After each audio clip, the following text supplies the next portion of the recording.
Assalamualaikum warahmatullahi wabarakatuh. Izin memperkenalkan diri, nama saya Lataskia dengan NPM 22411 090. Di sini saya akan menjelaskan tentang materi statistika yang ke-9, yaitu uji normalitas, yaitu materi ke-9. Nah, yang pertama di sini saya akan menjelaskan tentang pengertian dari uji normalitas tersebut. Nah, uji normalitas adalah metode statistik yang digunakan untuk menilai apakah data yang telah dikumpulkan memiliki distribusi normal atau tidak. Kemudian distribusi normal ini, yang dimaksud dengan distribusi normal ini apa sih?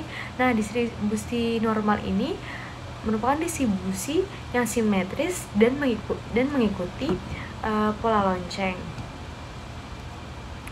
Nah, data dikatakan berdistribusi normal apabila tidak mempunyai perbedaan yang signifikan atau yang baku dibandingkan dengan normal baku. Kemudian, mengapa sih harus uji normalitas? Nah, menurut Widarjoyono pada tahun 2010,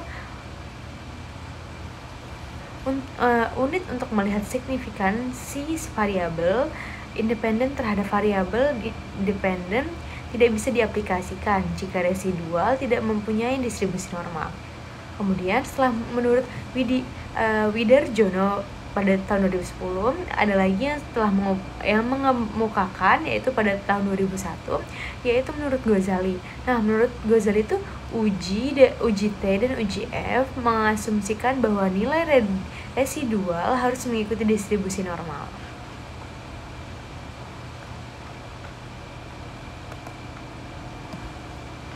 Nah, kapan sih uji normalitas perlu dilakukan?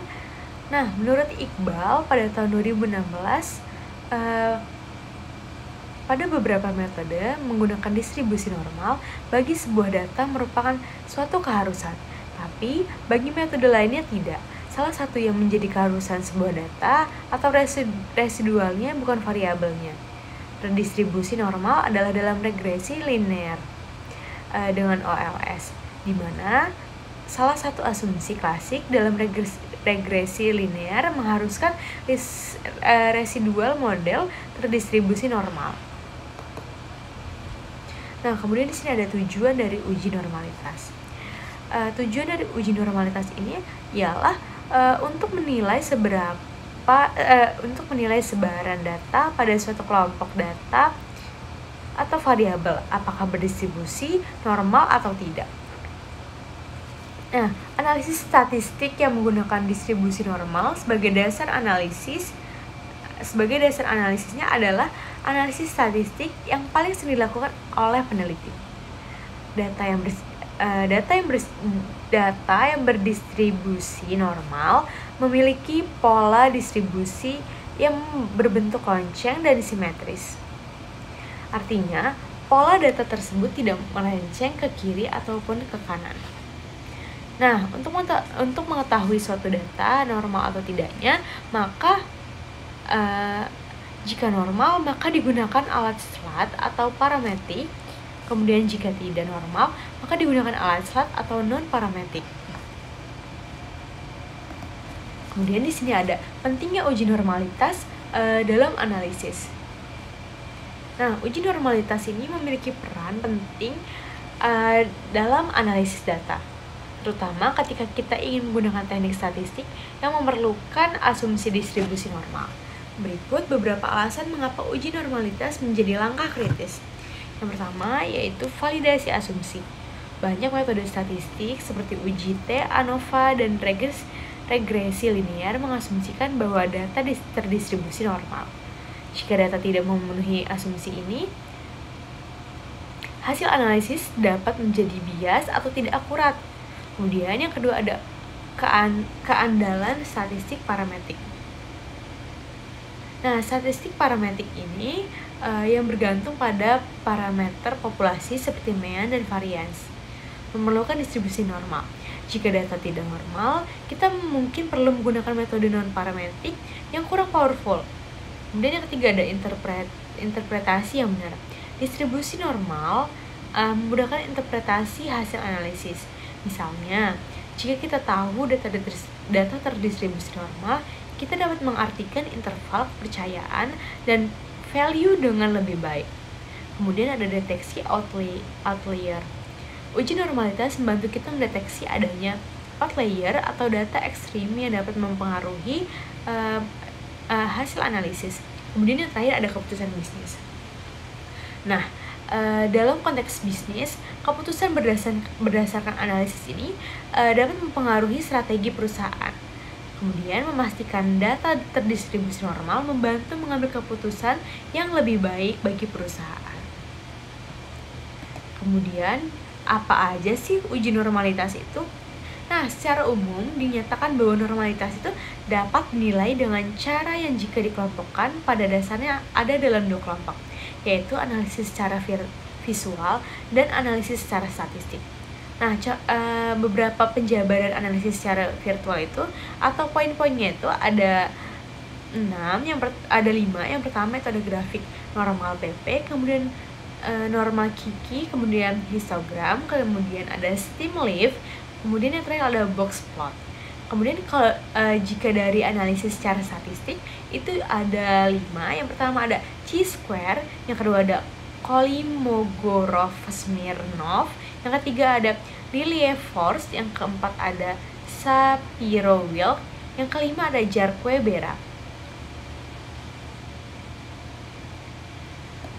Kemudian di sini ada analisis grafik. Pengertian dari analisis grafik gitu ya. Di sini ada menurut Ghazali pada tahun 2001, dia menjabarkan tentang dasar pengambilan keputusan. Jika data penyebaran di sekitar garis diagonal atau grafiknya histogram, maka menunjukkan pola itu distribusi normal. Maka model registrasi memenuhi asumsi normalitas. Kemudian jika data menyebar jauh dari diagonal dan atau tidak mengikuti arah garis diagonal atau grafik histogram tidak menunjukkan pola distribusi normal, maka model registrasi tidak memenuhi asumsi normalitas. Nah, di sini ada contoh dari uji chi-square. Uji normalitas dengan menggunakan uji chi kuadrat atau chi-square menggunakan pendekatan penjumlahan penyimpangan data observasi tiap kelas dengan nilai yang diharapkan. Nah, uji normalitas datanya disajikan secara berkelompok. Data berbentuk normalitas atau ordinal. Nah, ciri-ciri distribusi chi kuadrat adalah selalu positif. Kemudian DFK-1 di mana K adalah jumlah kategori. Kemudian bentuk distribusi chi kuadrat menjulur positif. Semakin besar derajat bebas, semakin mendekati distribusi normal. Nah, rumus pada umumnya tuh yaitu X2 EKF sama dengan 1 dalam kurung OI dikurang EI tutup kurung kuadrat dikurang EI. Nah, OI itu adalah frekuensi hasil pengamatan pada klasifikasi ke I. EI itu frekuensi yang diharapkan pada klarifikasi ke I.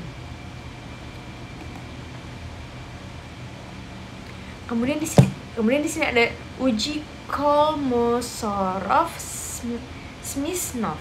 Menurut Widarjono 2010, dasar pengambilan keputusannya itu adalah apabila nilai signifikannya lebih besar dari tingkat signifikannya yang telah ditentukan, maka dapat disimpulkan bahwa residual berdistribusi normal. Berlaku sebaliknya. Nah, pengujian Kolmogorov-Smirnov ini digunakan untuk sampel data yang berkurang lebih dari 2000 sampel, sehingga disarankan untuk menggunakan uji Kolmogorov-Smirnov untuk data di atas 50 sampel. Dalam pengujian, suatu data dikatakan berdistribusi normal apabila nilai signifikan lebih dari 0,05.